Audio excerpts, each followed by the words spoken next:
my girlfriend said. Leave if you can't handle my world. I replied. Okay. Then I froze all our shared cards and caught the 5 a.m. flight home while she slept. The moment I landed, she started calling me nonstop. Throwaway because a few mutual friends live on Reddit, and I'm not ready for this to get back to me just yet. I, 29M, had been dating my girlfriend, Lena, 27F, for a little over 2 years. We didn't officially live together, but we might as well have. She stayed at my place during the week because it was closer to her work. I stayed at hers on weekends because her friends were nearby. Shared groceries. Shared streaming accounts. Shared credit cards for joint expenses. You know how it goes. Looking back, the phrase she used all the time should have been my first red flag. This is my world. If you can't handle it, maybe you shouldn't be in it. She'd say it whenever I questioned anything. Why her ex still dropped by unannounced. Why she needed access to all my finances. For transparency. But hers were private. Why I was expected to rearrange my schedule for her friends, but she never met mine unless it was convenient. Last Friday night, we were at her apartment. She'd invited a bunch of people over without telling me, again. I got home from work to a living room full of people I barely knew, music blasting, my laptop pushed off the table to make room for drinks. I pulled her aside and told her, quietly, that I was exhausted and wished she'd at least texted me first. She laughed. Actually laughed. Then she said it. Calm. Cold. Almost bored. If you can't handle my world, you're free to leave. Something in me just shut off. I didn't yell. I didn't argue. I nodded, went into the bedroom, and sat on the edge of the bed while she went back to her friends like nothing happened. That's when I started thinking. Not emotionally. Logistically. At 2:11 a.m., while she was still partying, I booked a 5 a.m. flight back to my city. One way. At 2:27 a.m., I froze every shared card I paid for. The joint account. The emergency card she kept in her wallet. All of it. I didn't cancel them, I just locked them. At 3:40 a.m., she finally came to bed, drunk and happy, and fell asleep without saying a word. I didn't wake her. I packed only what was mine. Clothes. Passport. Laptop. Chargers. I left the rest. Even the expensive stuff I'd paid for. I left a single note on the kitchen counter. You're right. I can't handle your world. Then I walked out. When my plane touched down, I turned my phone off airplane mode. I had 27 missed calls. Texts flooding in. Voicemails stacked on voicemails. Her tone shifted fast. Confused. Angry. Panicked. The last voicemail just said, "Call me back. Now. Please." I didn't. Because while I was in the air, something happened that she still doesn't know about. And when she finds out, this gets a lot messier. By the time I got home, it was barely 9 a.m. My apartment felt quiet. Too quiet. No music blaring. No friends of friends crashing on the couch. No Lena narrating every thought out loud. Just silence. I dropped my bag, showered, and finally checked my phone again. Big mistake. She'd escalated. The texts went from, "Where are you?" to, "This isn't funny," to, "You don't get to do this to me." In under an hour. Then came the accusations. "You abandoned me. You embarrassed me in front of my friends." Freezing the cards is financial abuse. That one almost made me laugh. She hadn't mentioned me once. Not how I felt. Not why I left. Just what I'd done to her. Around noon, I finally listened to the voicemails. The first few were angry. Sharp.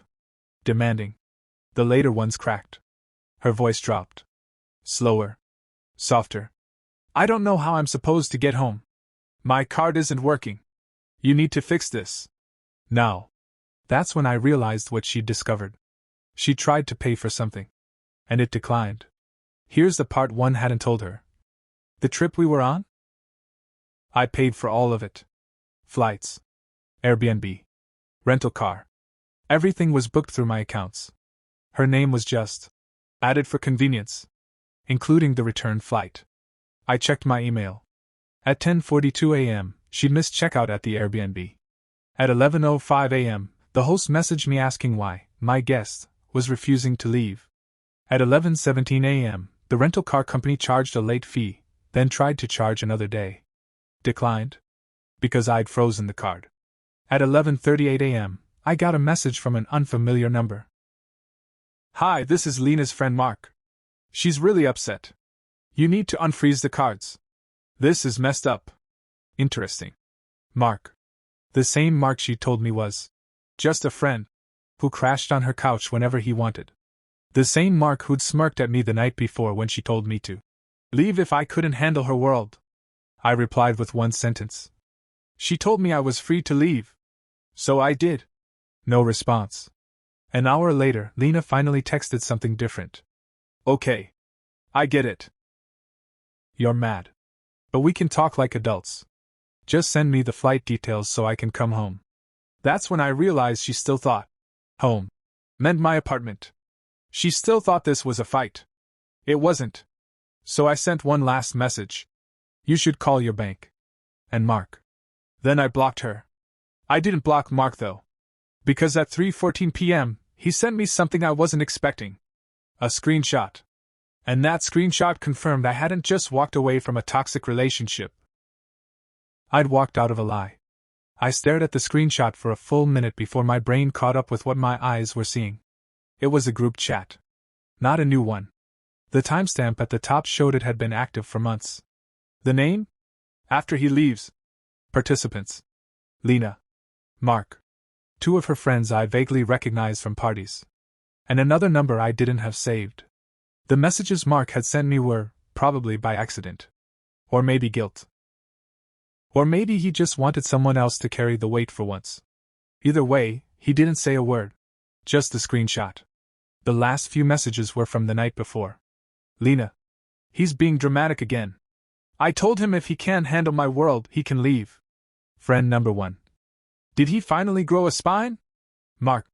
Doubt it. He always cools off. Lena. Worst case, he leaves for a bit. He'll be back. He always comes back. There were older messages too. Jokes about my job. Comments about how I was useful. Plans for trips I was paying for, discussed like I wasn't even human. One message hit harder than the rest. It was from 3 weeks ago.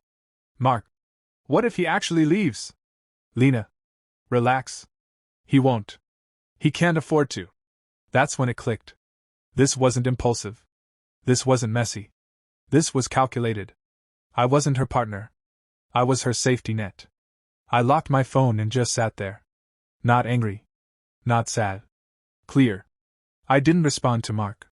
Instead, I called my bank and permanently closed the joint account. I canceled the shared cards entirely this time. I changed every password. Streaming services. Cloud storage. Everything. Then I called my landlord. We'd been casually talking about Lena, maybe, moving in later this year. Her name wasn't on anything yet. I made sure it never would be. That evening, I got a call from a number I didn't recognize. I answered. It was Lena's mom. She didn't yell. She didn't accuse. She just sounded tired. She says you left her stranded? I took a breath and said calmly. She told me to leave. So I did. Silence. Then. She said you froze her cards? I froze my cards. Another pause. Then the sentence that sealed everything for me. She's here now. She doesn't know what to do. I almost felt bad. Almost. But then I remembered the group chat name. After he leaves. I wished her mom well and hung up. That night, I slept better than I had in months. The next morning, I woke up to a Reddit notification. Someone had posted about me. And they didn't know I could see it. I wasn't planning on posting an update. I honestly thought I'd just disappear from her life and let it fade out quietly. But the internet doesn't work like that. When I opened Reddit the next morning, the post was sitting right there on my front page. Same city. Same ages. Same trip details, just twisted enough to paint me as a monster. Title. My boyfriend abandoned me on a trip and froze our cards. Is this financial abuse? The comments were split at first. A lot of people saying what she wanted to hear. That I was controlling. That I'd punished her. That she should run. Then someone asked a simple question. Why were the cards only in his name? She replied. We shared finances. He just handled the logistics. Another commenter pressed. Did you tell him to leave? She didn't answer that one. So I did. I logged into my throwaway and replied with screenshots. The booking confirmations. The timestamps of the card freezes. And finally, the group chat. After he leaves. Within minutes, the tone flipped. People started connecting dots she couldn't outrun. She deleted the post less than an hour later. By that afternoon, my phone buzzed one last time. A message request I hadn't blocked yet. Lena. I didn't think you'd actually leave. I stared at it for a long time before typing back. I didn't think you meant what you said. 3 dots appeared. Disappeared. Appeared again. Nothing came. I blocked the number. It's been a few weeks now. The quiet hasn't gone away. But it doesn't feel empty anymore. It feels clean. I learned something from this. When someone tells you their world matters more than you do, believe them. And if they dare you to leave? Sometimes the healthiest thing you can say is, okay. Edit, wow, this blew up. Thanks for the support. And yes, the cards were mine. Always were. If this story kept you hooked, give it a like, share your thoughts below, and subscribe for more.